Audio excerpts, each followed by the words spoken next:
தலித் மக்கள் பாதுகாப்பு இயக்கம் சார்பாக போக்குவரத்து துறை ஆணையரிடம் கோரிக்கை மனு வழங்கப்பட்டது.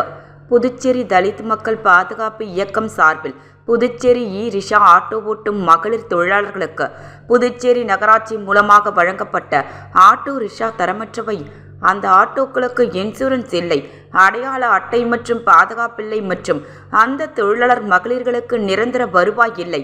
இந்த குறைகளை தலித் மக்கள் பாதுகாப்பு இயக்க ஒருங்கிணைப்பாளர் ராஜா, பொருளாளர் செல்வகுமார் முன்னிலையிலும் ராஜ்குமார் ஏற்பாட்டில் புதுச்சேரி போக்குவரத்து ஆணையர் அம்மன் சந்தா அவர்களை சந்தித்து தொழிலாளர்களுக்கான உரிய பாதுகாப்பு பலகட்ட கோரிக்கைகளை வைத்து அதனை விரைவாக செய்து தர வேண்டும் என்று கோரிக்கை வைத்தனர்.